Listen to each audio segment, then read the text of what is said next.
wake up one morning. You make your coffee. You sit down to do the thing you've loved for years. Maybe it's painting, coding, playing guitar, writing in a journal, or building a business. And suddenly, it feels like holding a cold, dead fish in your bare hands. No excitement, no warmth, no meaning, just a heavy, silent nothing. And that emptiness terrifies you more than any failure, any rejection, any loss ever could. Because your brain starts whispering a dangerous question, over and over, like a broken record. What if I never care about anything again? What if this is it? What if I'm broken forever? Here's what almost no one tells you. That hollow feeling in your chest? That's not burnout. That's not laziness. That's not depression in the clinical sense, though it can feel identical. And it's certainly not a sign that you're weak or unmotivated. That feeling is your psyche performing an ancient, brutal, necessary surgery on itself. It is cutting away a version of you that no longer serves your deeper purpose. And if you try to stop that surgery, if you keep forcing yourself to care, to perform, to pretend, you will only delay the transformation that's waiting for you on the other side of the void. Today, we are going to walk through 10 distinct phases of this psychological death and rebirth. We will name the terror.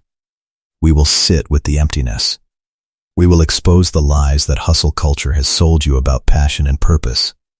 And by the end, you will understand why losing interest in everything you once deeply loved is actually the first real sign that you're about to become who you were always meant to be. Let's begin. Part 1. The false floor. How your passions became your prison. Let's start with an uncomfortable truth that most motivational speakers will never say out loud. The things you love, your hobbies, your career, your creative projects, your fitness routines, even your romantic relationships, they don't just make you happy. They become the floor you stand on. They become your proof that you exist as a valuable, worthwhile human being. Think about it. When you meet someone new at a party or a coffee shop, what's the second question they ask after your name? What do you do? Or what are you into? And you immediately give them an answer. I'm a musician. I'm a runner. I'm an entrepreneur. I'm a painter. I'm a gamer. That label becomes your identity badge. It tells the world, and more importantly, it tells you, that you matter, that you have a place, that you are not just a floating blob of consciousness taking up space. But here's the hidden trap that almost nobody talks about. Psychologists call this identity foreclosure. It's when you lock yourself into a version of who you are, based on past achievements or past passions, and then you stop growing. You mistake the costume for the face. You mistake the role for the soul. Let me give you a concrete example. Imagine a high school athlete who was the star quarterback. He got applause, attention, validation. He built his entire self-worth around that title. Then he graduates, he doesn't go pro, and suddenly, he's nobody. He still tries to wear the jersey.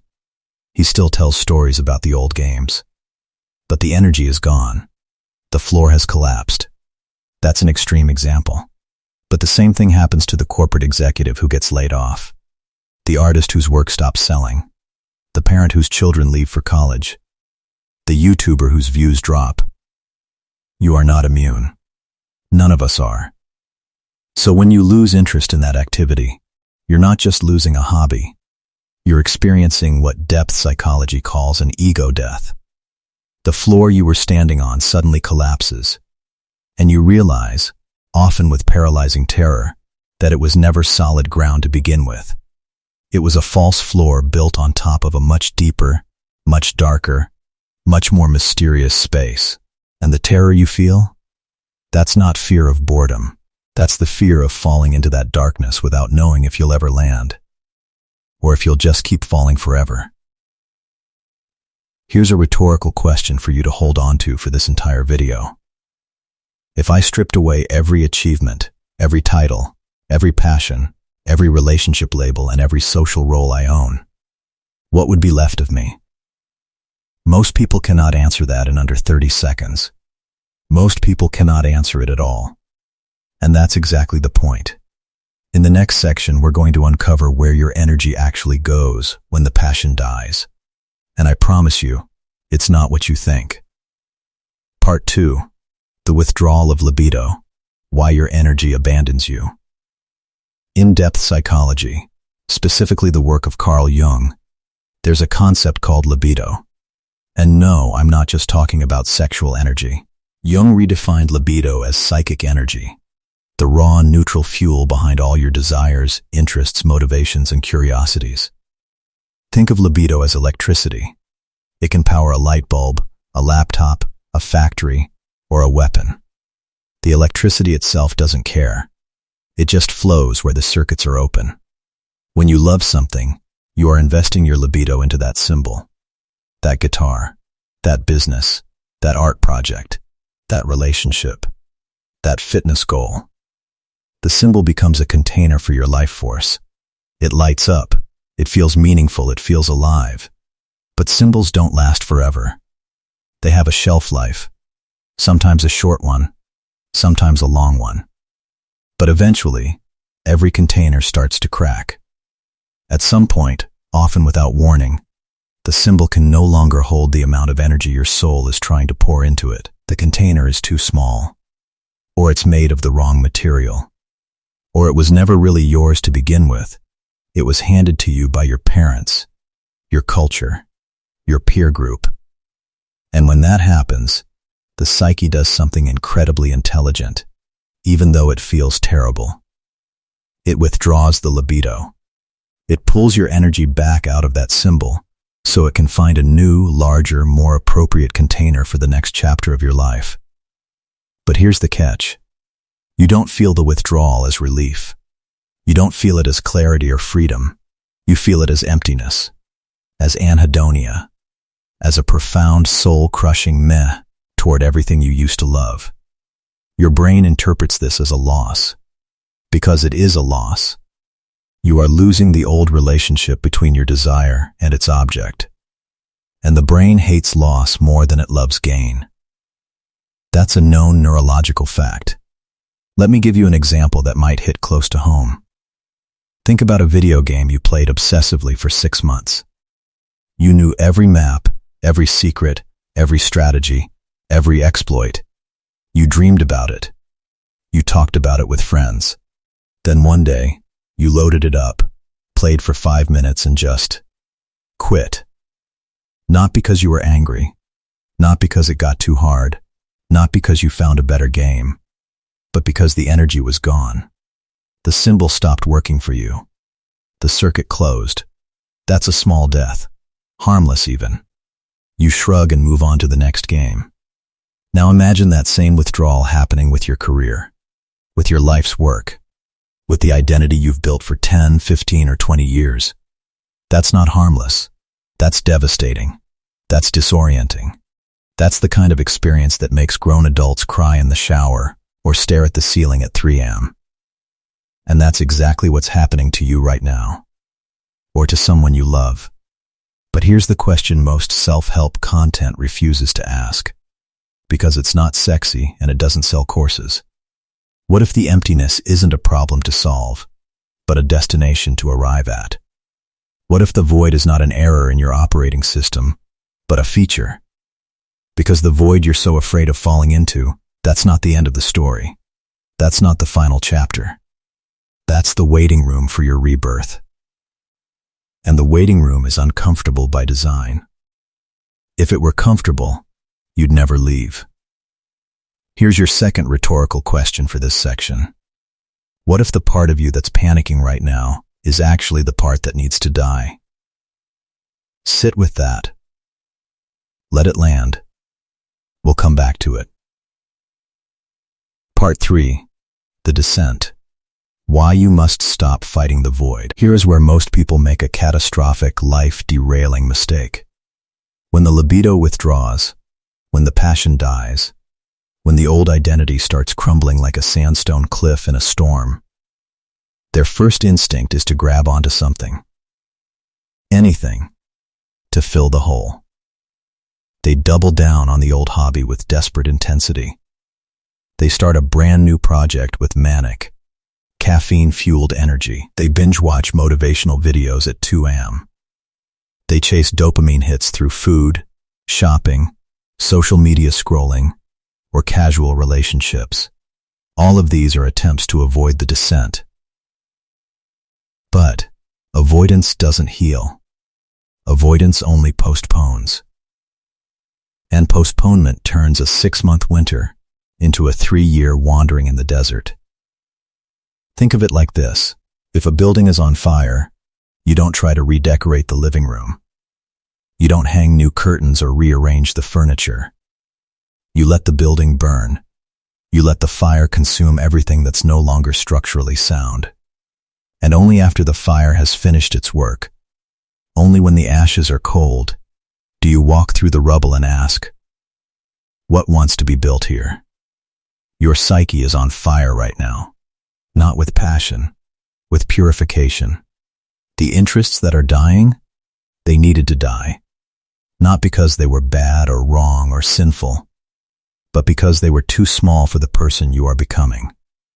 They were costumes from an earlier act of your life, and the play has moved on. The director has called for a scene change, and you're still holding on to the old prop.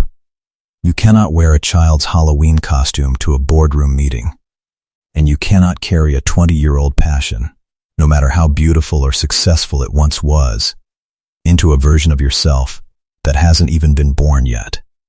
So what does the descent actually look like?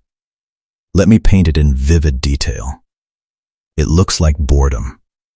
Deep, profound, terrifying boredom that makes you want to scream. It looks like lying on your couch at 2 p.m. on a Saturday with no desire to do anything at all. It looks like crying in your parked car for no reason you can logically explain. It looks like deleting your social media apps because none of it feels real anymore. It looks like staring at the ceiling for 20 minutes straight, feeling nothing and everything at the same time. It looks like saying I don't know when people ask what you're excited about.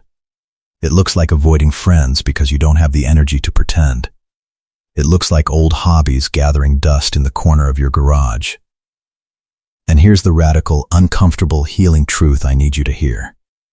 That is not a failure. That is a sacred process. The descent is your soul's way of saying, we're changing addresses, pack lightly. You can't take the old furniture with you. In fact, you can't take any furniture at all. Just yourself. And you might not even recognize yourself for a while. Here's your third rhetorical question. What have you been filling your life with that was never truly yours to begin with, that you adopted from your parents, your peers, or your insecurities? Sit with that one for a full minute, because the answer might be longer than you think. And it might hurt, but the truth always hurts before it heals. Part 4. The meeting with the shadow.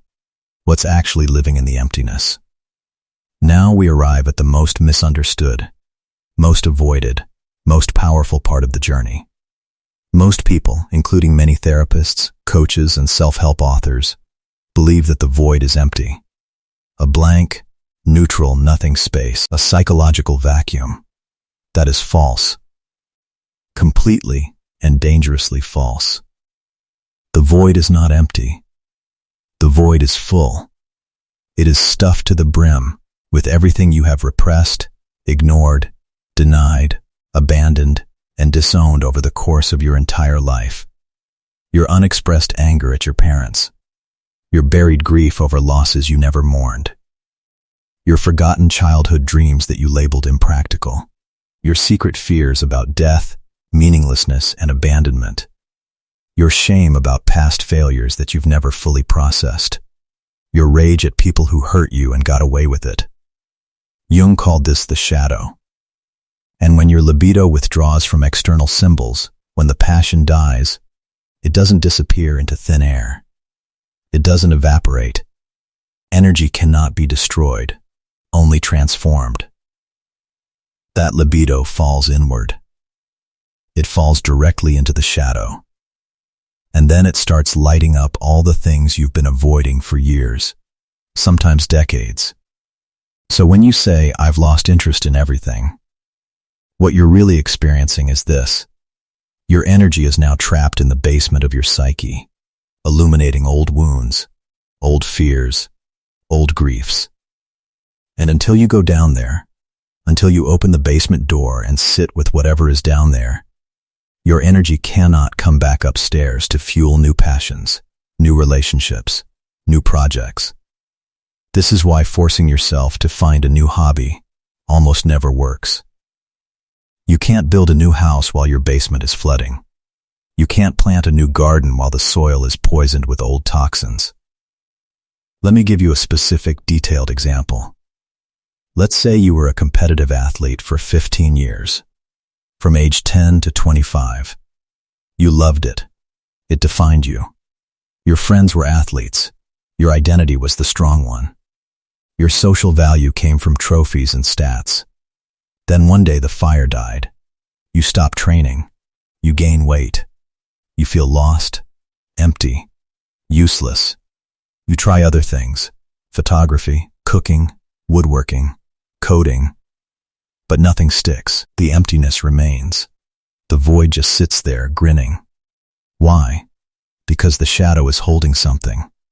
Maybe it's the grief of an old injury you never processed, the season you lost, the coach who blamed you, the pain you pushed through without ever acknowledging.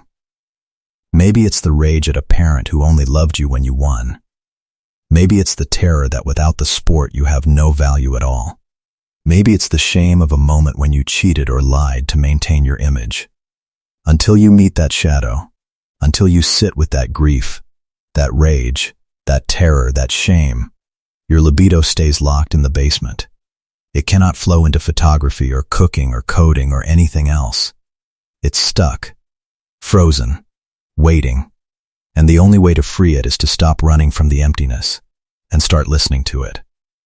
Ask yourself this: if the emptiness could speak in a clear, loud voice, what would it say about what you've been avoiding for the last 5, 10, or 20 years?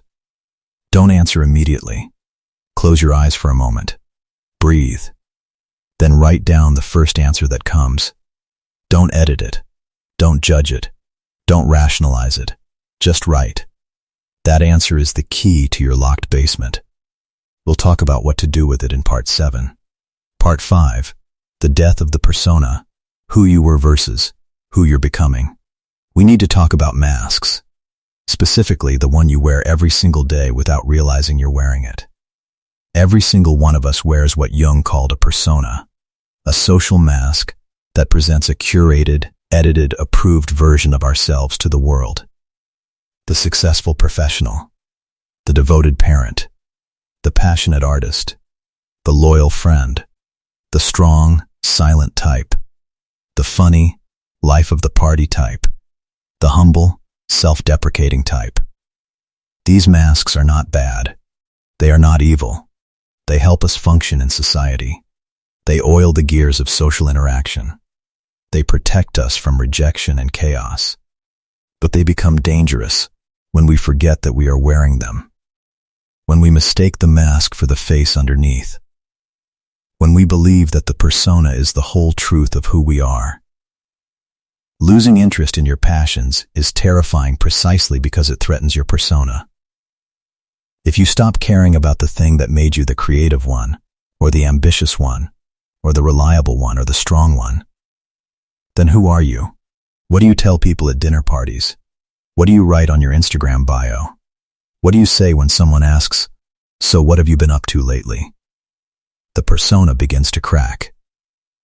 And the ego, the part of you that manages the persona, that keeps the mask in place, panics.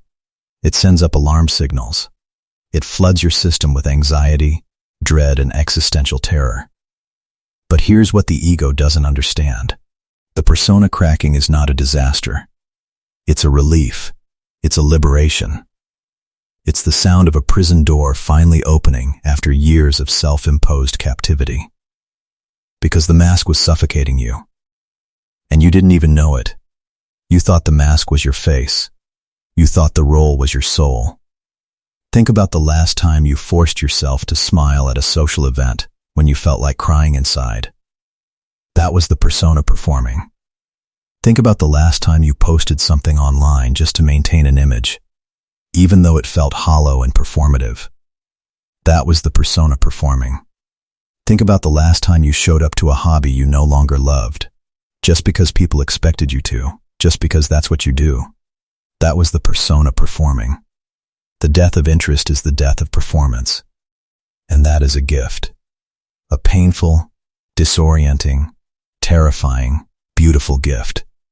Because on the other side of the cracked mask is something real, something raw, something that doesn't need a hobby or a title or an achievement or a follower count to prove its worth. Here's your rhetorical question for this section. How much of your passion was actually just fear of what people would think if you stopped? How much of your drive was just terror of being seen as lazy or worthless? Be brutally honest with yourself.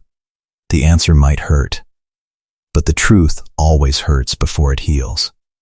And the healing is worth the hurt. Part 6. The necessary darkness. Why transformation requires emptiness. Let me tell you something about nature that most productivity gurus and hustle culture preachers have never bothered to learn. In the winter, trees don't try to grow leaves. They don't force blossoms. They don't panic about the cold. They don't post motivational quotes about grinding through the snow. They surrender. They drop everything. They stand bare and black against the gray sky. And they wait. Biologists call this dormancy. Mystics call it the dark night of the soul.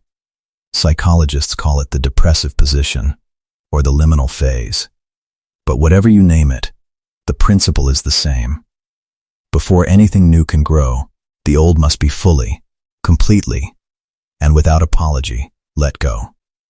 You are in your winter right now. The leaves of your old passions have fallen. The branches of your old identity are bare. The birds of external validation have flown south. And the world keeps asking you, why aren't you blooming? Why aren't you productive? Why aren't you passionate? But the world doesn't understand that blooming in winter kills the plant. Forcing growth in the wrong season is not ambition. It's violence against your own soul. You need this darkness. You need this stillness.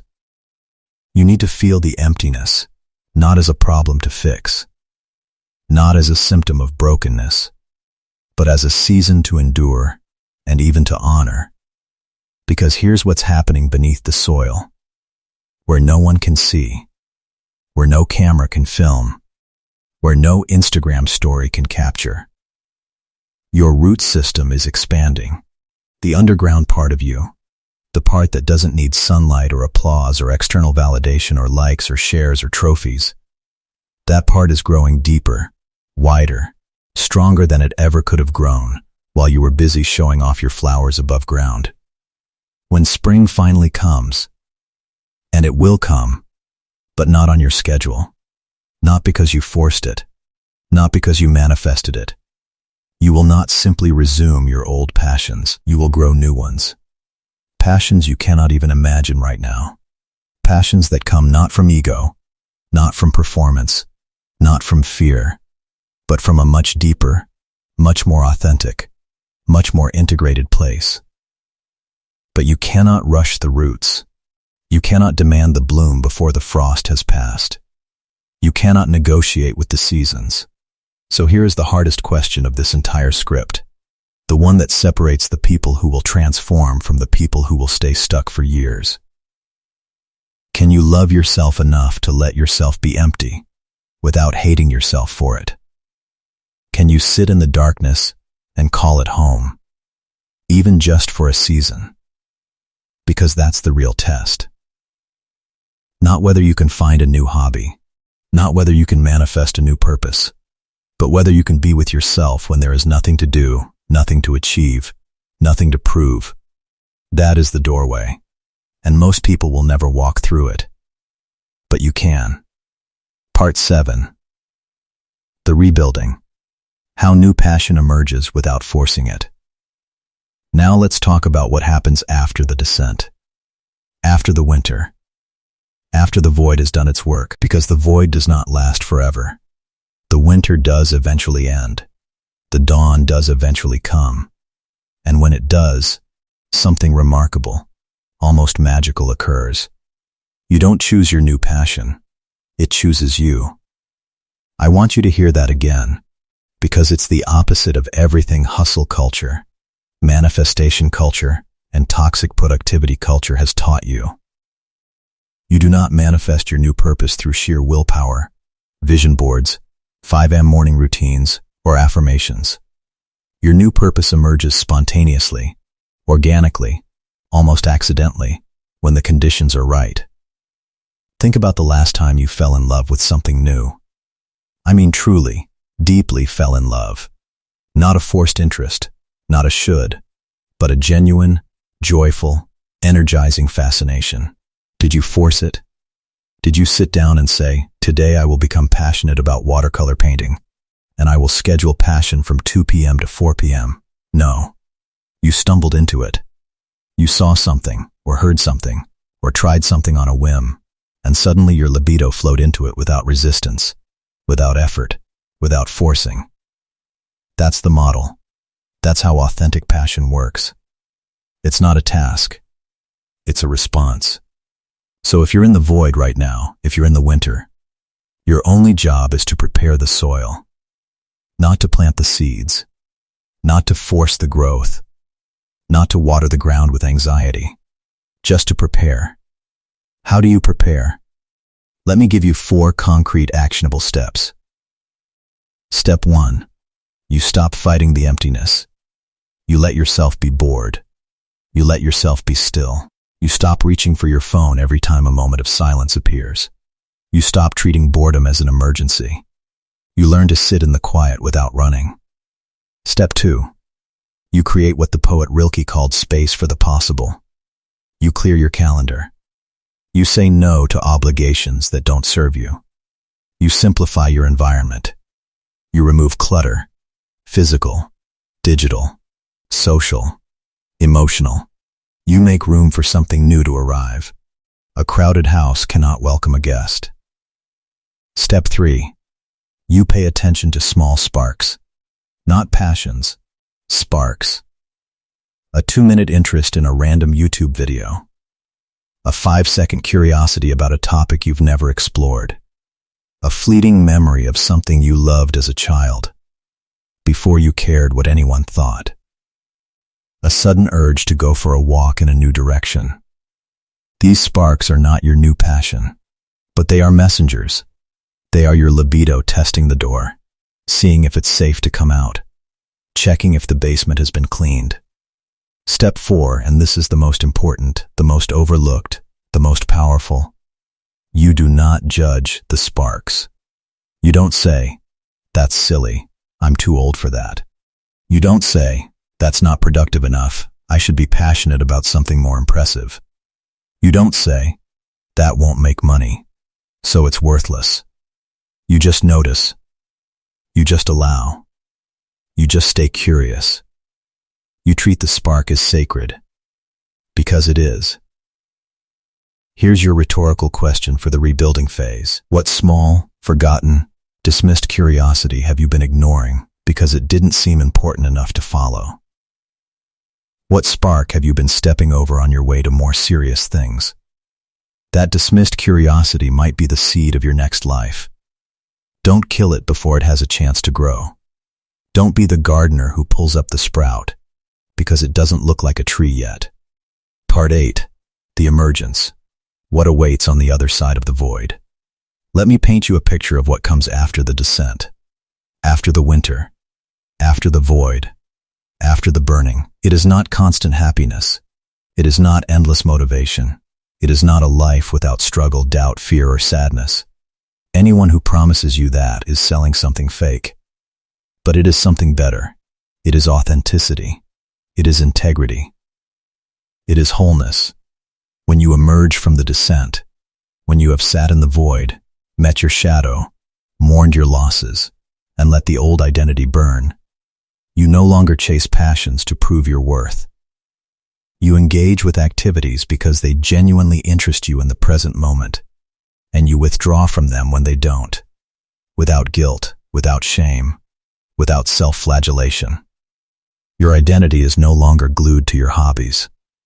You can play the guitar for 6 months and then stop, and you don't feel like a failure. You can start a business and then close it, and you don't feel like an imposter. You can fall in love with painting and then fall out of love with it, and you don't feel like a fraud. Why? Because you have met your shadow. You have sat in the void. You have watched your old identity burn to ash, and you have discovered something that cannot burn, cannot be taken away, cannot be lost. You have discovered the self. Jung described the self as the total, whole psyche, the part of you that exists before and beyond all your roles, masks, titles, achievements, failures, passions, and aversions. The self doesn't need to achieve anything. It doesn't need to love any particular hobby. It doesn't need to be productive or impressive or interesting. It just is. And when you are connected to the self, your passions become optional, beautiful, joyful, meaningful, energizing options, but not lifelines, not identity crutches, not proof that you matter, not weapons against the void. This is the freedom that the void was preparing you for. This is the gift hidden inside the emptiness. Most people will never experience this freedom because they refuse the descent. They grab onto new hobbies, new relationships, new achievements, new addictions the moment the old ones start to crumble. They spend their entire lives running from the emptiness, never realizing that the emptiness was the doorway to peace. They die still wearing their masks, still performing, still afraid. But you are different. You are here. You are reading this. You are listening to this. You are sitting with the discomfort instead of numbing it with a new distraction. And that means you are already further along than 99% of people who feel the exact same hollow ache in their chests every morning. Part 9. The practice. What to do tomorrow morning and every morning. I've given you a lot of theory, a lot of psychology, a lot of archetypes. Now let's get practical. Let's talk about what you actually do when you wake up tomorrow. Tomorrow morning, when you open your eyes, you will feel the emptiness again. Maybe it will be quiet, a low hum in the background. Maybe it will be loud, a roaring silence that fills the room. But it will be there. It doesn't take weekends off. Here is exactly what to do. Follow these steps precisely. Do not skip. Do not rush. Step 1. Do not reach for your phone. Do not check email. Do not scroll social media. Do not turn on the news. For the first 30 minutes of your day, you will sit with the emptiness without trying to escape it. This is non-negotiable. The phone is the enemy of the void. The void cannot speak if the phone is screaming. Step 2. Breathe. That's it. Just breathe. Don't try to meditate perfectly. Don't worry about your posture. Just breathe naturally, and notice where you feel the emptiness in your body. Is it in your chest, your stomach, your throat, your jaw, your hands? Don't analyze it. Don't name it. Don't fix it. Just feel it. Step 3. Ask yourself one question. What wants to be felt right now that I've been avoiding? And then wait. Don't force an answer. Don't manufacture an image. Just wait in silence. An image might come. A memory, a sensation, a word, a face, a sound. Trust whatever arrives, even if it makes no logical sense, even if it's uncomfortable. Step 4. If nothing arrives, that's fine. That's more than fine. Stay with the emptiness for 5 more minutes. Just sitting, just breathing, just being. Then get on with your day. No pressure, no expectation, no self-criticism. Step 5. Repeat this practice every single morning for 30 days. No exceptions. Even when you don't feel like it. Especially when you don't feel like it. Here's what will happen if you actually do this. if you have the courage to stick with it. Around day 7, you will feel more anxious, more restless, more uncomfortable. That's normal. Your ego is panicking because you're not feeding it distractions. You're not giving it the dopamine hits it's addicted to. The ego will throw a tantrum. Let it. Don't give in. Around day 14, the anxiety will start to settle. The emptiness will feel less like a threat and more like a room you've learned to sit in. You'll notice that you're not dying. You're not breaking. You're just being. Around day 21, small sparks will appear. A memory of a childhood curiosity you'd forgotten. A sudden interest in a topic you've never considered. A dream that feels unusually significant. A random urge to try something new. Don't chase these sparks. Just notice them. Just say, "Oh, hello. I see you." Around day 30, you will not be cured. The void will not be gone forever. But you will have learned something invaluable. You will have learned that you can survive the void. That you are not broken. That the emptiness is not an enemy, but a teacher. That you are bigger than your anxiety. That you can sit in silence and not die. And once you know that, you are free. Truly, deeply, permanently free.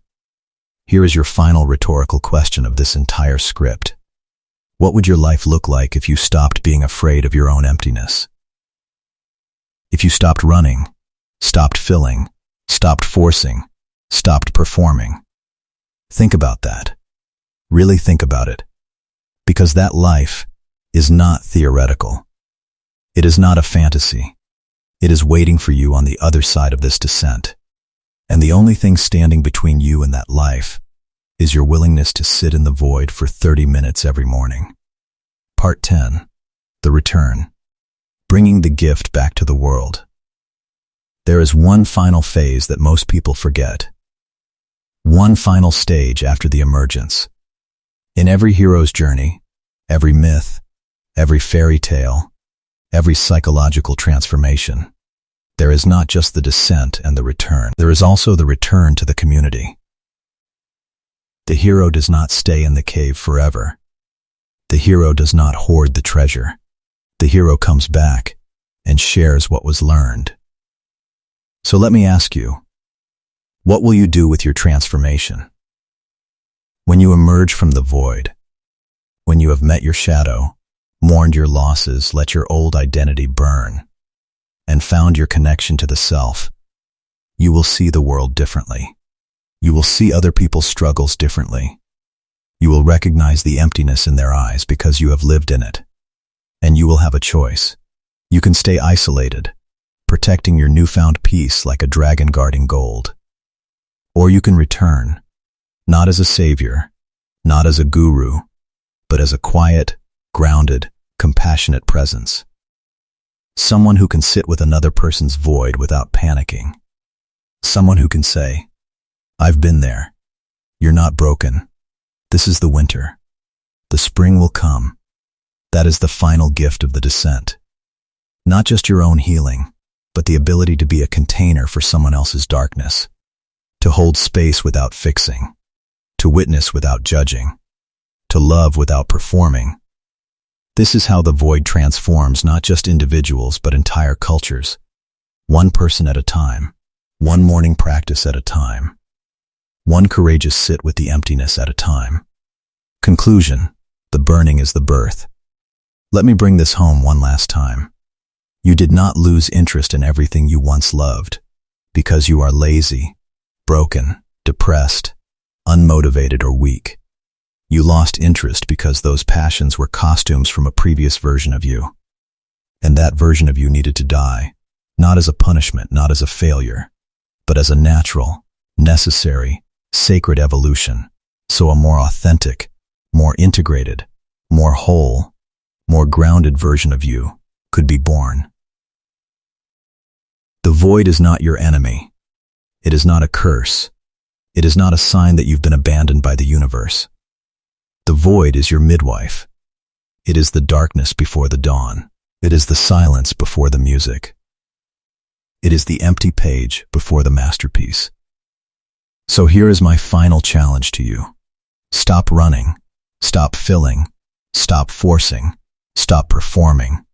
Stop numbing. Stop pretending. Sit in the ashes of your old identity. Let the winter do its work. Trust that the roots are growing even when you can't see them. Trust that the spring is coming even when the sky is gray.